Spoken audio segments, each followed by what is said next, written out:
Hello, everyone. Welcome to Black Woman's Apothecary. Thank you for being a part of this community. If you were on my live last week, then you know that I'm going to start doing more of these lives. I really have enjoyed connecting with you guys this way, processing things with you all this way, and I think that, you know, especially in the digital age that we're in right now, like just having more experiences of like actually connecting to the community that you have is just so important to me. Especially since I created this apothecary not with this idea that it was going to grow to be this big. I mean, if you have followed me on any other platforms, you know that like I was not doing social media before Substack. Like Substack has been my entrance into social media, into showing up consistently and creating content that a large community is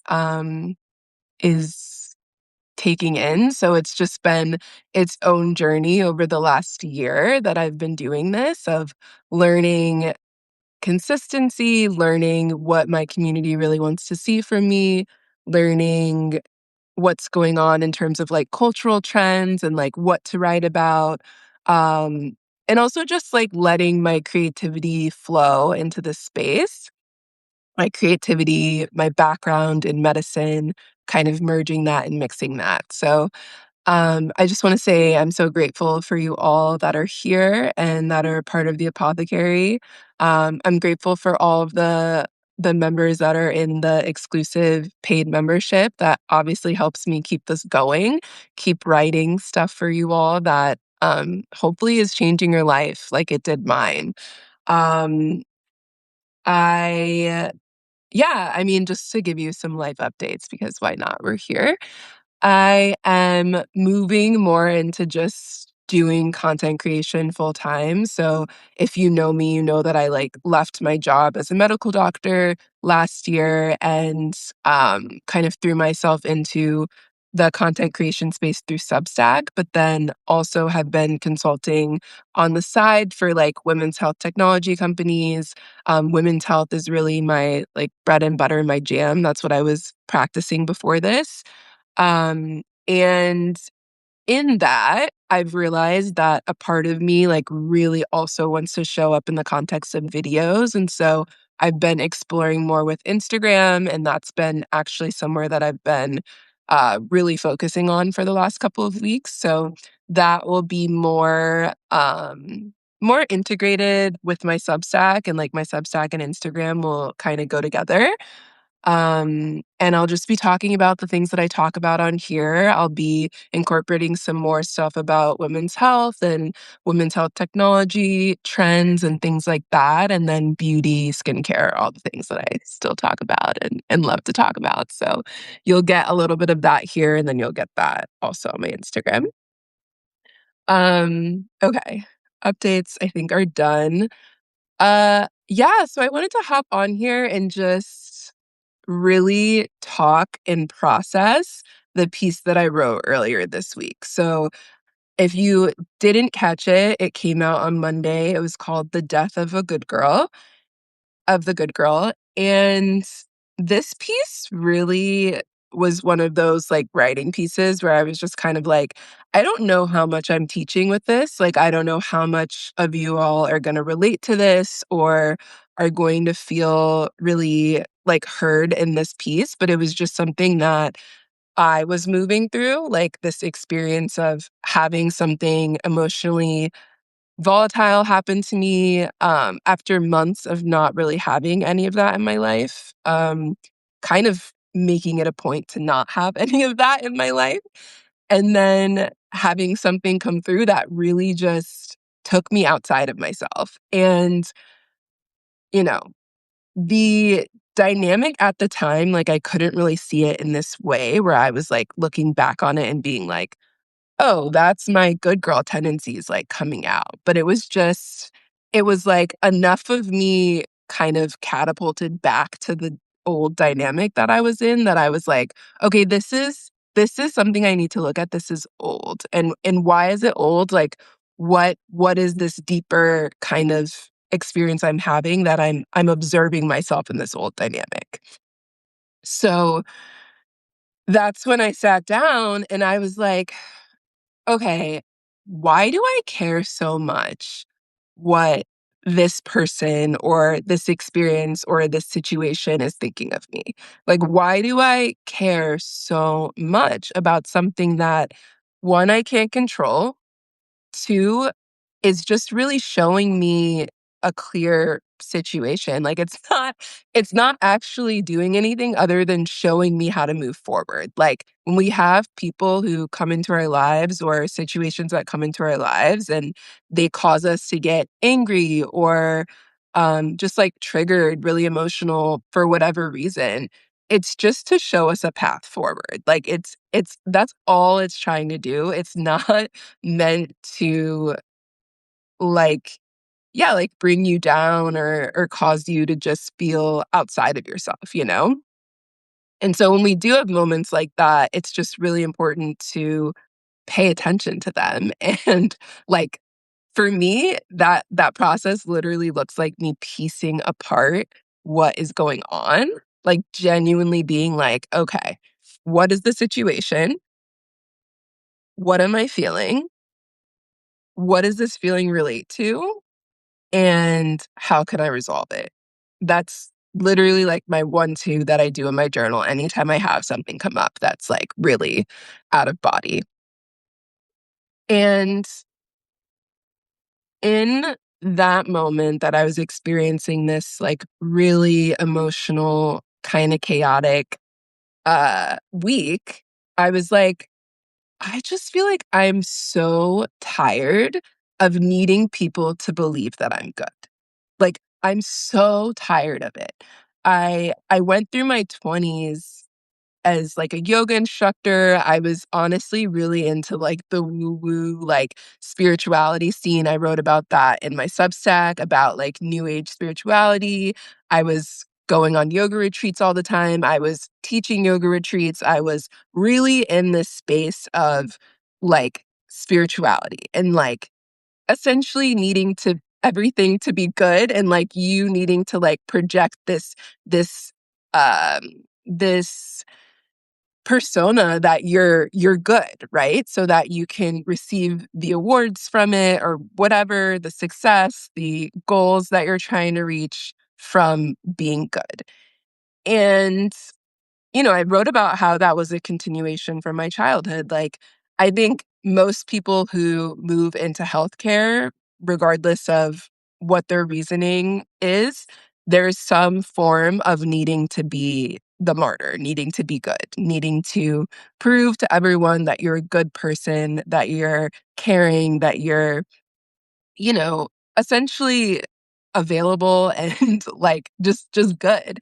And I think for me, when I was younger, because there was this dynamic in my family that was it was so chaotic. It was so, black or white, like with my parents. And I was kind of that, like the good child, the like hero child, they call you, where my success and like my academics and things like that were really seen as something that my parents really kind of clung to. And because of that, I write about it in the essay, like, I had this, like, love-hate relationship with being the good girl, right? Because there were moments where being the good girl really benefited me, and then there were moments where it didn't, and I needed to be able to control for both. I didn't want me being a good girl to essentially be my entire personality, and so then you go through that kind of, pendulum swinging of okay, you're a good girl like 80% of the time, but 20% of the time you're like a major rebel and you don't want anyone to tell you what to do. Did anyone else experience that? This experience of like needing to be a good girl most of the time, but then having these moments where you were just like, fuck it, I can't like I can't do this anymore. I need to just like completely switch to the other way. You can let me know in the chat if you experienced that. Um, but because of that, I kind of thought that I wasn't a good girl, right? Like, because I'm like, "Oh, well, no, like, I rebel in this way or that way. I'm not always like, the peachy, clean, kind of, like, religious person or anything like that." Like, I wasn't like that. I didn't identify with that, so I didn't think that being a good girl applied to me. That is until I you know, I think you get, like, a little bit more, relational experiences under your belt, and you start to really see your patterns, and I think within, like, my last 3 relationships, I was just able to really clearly see, "Oh, hey, like, these dynamics that maybe served you when you were younger, like, this idea that, um, being there for everyone, like, being forgiving, being, just all of the things to everyone, being, um, not even, like, submissive, because like, to be a good girl, you don't even need to be submissive, you just need to, like, essentially care about yourself less than the people around you, and that causes you to, like, accept their reality more than you accept your own. Um, and in doing that, you get into these relational dynamics where people, kind of rightfully so, take advantage of that. Like, it's this idea that, like, you're gonna like, human beings have the nature of pushing people as far as they can go, and if you're someone who, like, allows for that push, then, like, they're gonna keep taking advantage of that, they're gonna keep pushing you there. And so, when I was going through this really emotional experience a couple weeks ago, I was realizing this wasn't different than, like, my relationship dynamics that I had. This was not different than me inside of a partnership. This was essentially the same dynamic that was coming out in this really triggering situation. So now, we're not necessarily like in a partnership, but because I was so allowing of that in a partnership, now that I'm removing myself from that partnership and we're in this different dynamic, you still are seeing me as this person in this partnership, right? And this person in this partnership was one that was very forgiving, that prioritized you over her, that um didn't really, have a deeper understanding of boundaries. Like, I think we can think that we know what boundaries are, and when we first start implementing them, we think they have to be these, like, really strict, like, you can only fit within this dynamic experience, and boundaries aren't actually meant to exist that way. Um, there's one definition of boundaries that actually really speaks to me, which is it's this idea that it's the space around me and it's the space around you, and it's not mixing those. And it's not necessarily like you can't come into, like, my space, but it's this idea that, like, I have to exist without you there, and you have to exist without me there for us to then come together. And so boundaries are protective. They're not meant to be these, like, really intense layouts, but they're meant to be like, "Okay, like, I'm noticing this is something that I don't like," or, "I'm noticing this is something that makes me feel uncomfortable, pushes me in a way that doesn't feel good."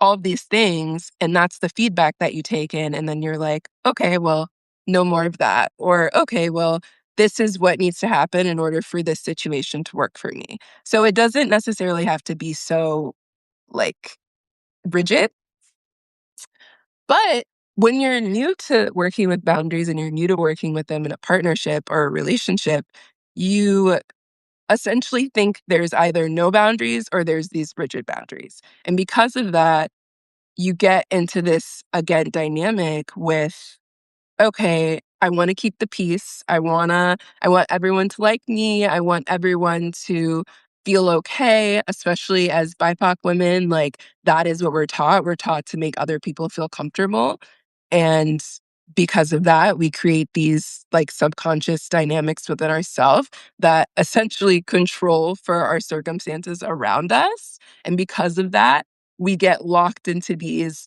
roles of, okay, you can use and abuse me until you're done, and then you can go and thank you for your time, essentially. Like, and I write about that in the piece because I think the moment that you recognize that you're actually the prize, that your energy is actually, something to be valued, that it shouldn't be given out to everyone, that it shouldn't be, um, you know, taken advantage of. And like, you have to be the one to set the circumstances, set the pace for how people are going to utilize your energy. And so, yeah. And in order to do that, the good girl just has to die. She has to die. She has to go. She has to be put to rest. And I think something that's really interesting about speaking about this right now. Ooh, I don't know what just happened to my screen. Uh, yep, here we go. Okay. Something that's really interesting in speaking about this right now is this idea that um, we're moving from, in terms of Chinese astrology and all of those things, if you follow that, you know that like the new year starts actually next Tuesday. And this new year is called the Fire Horse. And the Fire Horse is a year in China, essentially, where they actually decrease the births of women during this year because they don't want like rebellious women. And so this like fire horse energy is a really rebellious, a really like forward moving, action oriented, you know, not strict, but like unapologetic energy. And so when you have children during this year, usually they end up being a bit more rebellious. Yes, they end up being like really like kind of like Aries energy. I think about it like really like Aries-y. Um and And I say all of that to say that this is the year that embracing the parts of you that maybe when you were younger didn't have room, like didn't have space. Maybe they meant that you were less accepted by the people around you. This is the year for that. Like, this is the year to reclaim those parts of yourself. This is the year to start incorporating more bad girl tendencies. And, um, it's gonna be really important to, like, your growth. It's gonna be really important to how you succeed and accomplish your goals in the next year, whether those are relationship goals, whether those are health goals, whether those are career goals. It doesn't matter.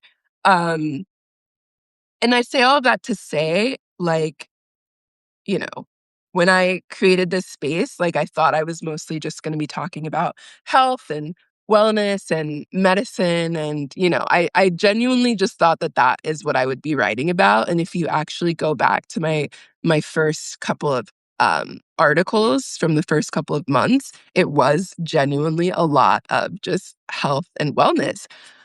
But in my life, I realized how much my health reflects like my subconscious experiences, my mental health, my lifestyle, my life. Like it's all just interconnected and weaved, which is why like a Black woman's apothecary just turned into this like life and health, uh life and health experience. Like that is a Substack. Like I talk about both. Like I have an essay coming out next week that's gonna go into autoimmune hair loss and hair loss in general. And it's very like medical based, it's very like science based, well researched kind of article. Which is why this week was really cool to like write in about not being a good girl and about the pleasure playbook and all those things, because I just think that like your health is not just this subset of like what foods you're eating and what your like movement routines are and what supplements you're taking. Like it's so much more than that. And you'll actually see a lot more of that in the piece next week. But it's why I think like conversations like this are so important. And I'm talking about that because if you've ever read any research on like autoimmunity or women's health conditions, things like that, from a larger perspective, like why do women have these conditions? Why do we get autoimmunity more? It's because of psychological patterns that we have. So it's because of this axis called the psychoneuroimmunologic axis. And within that axis, we essentially develop psychological relationships with our world around us. So you can think of those as like subconscious beliefs, limiting beliefs, like interpersonal dynamics. We experience those when we're experiencing them out of relationship to our truth, to our like essentially like alignment, like if you're out of alignment in terms of like how you're relating with the world around you, that is what causes your nervous system to get dysregulated. And so you think about like being triggered, you think about experiences where you're like incredibly angry or you feel really unsafe, like all of those experiences or your needs are being deprioritized, all of these things activate your nervous system. And so when your nervous system is activated, it also activates your immune system. And not only does it activate your immune system, it dysregulates your immune system. So we can essentially gather from that research that the patterns that we have in our life, the way that we relate to the world around us, can cause our immune system to get confused. Like that is like the basis of this knowledge. And because of that, women specifically who are, raised in this patriarchal society. We don't need to get too into like the Black feminism of that, but like raised in this society that, you know, has microaggressions and oppressive nature towards them and, trains them in this way to be submissive or less rebellious or less what's the word? Just kind of like less, literally just to be less. We're the signals from our society are essentially telling us to be less. When that is the case, and we essentially as a whole human person relate to those dynamics, this is what leads to like women's health conditions like endometriosis.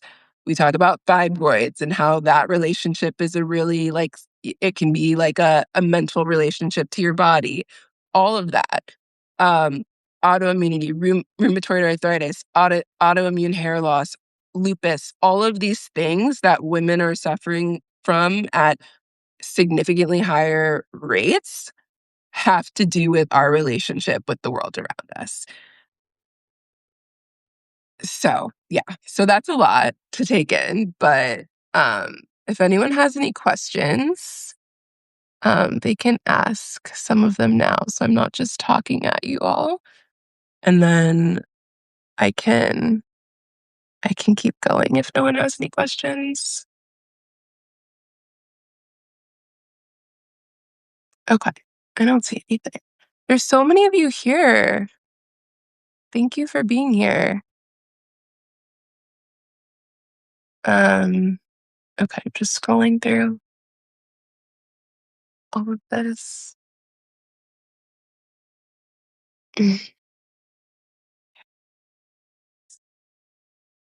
Okay. Okay, so we'll keep going.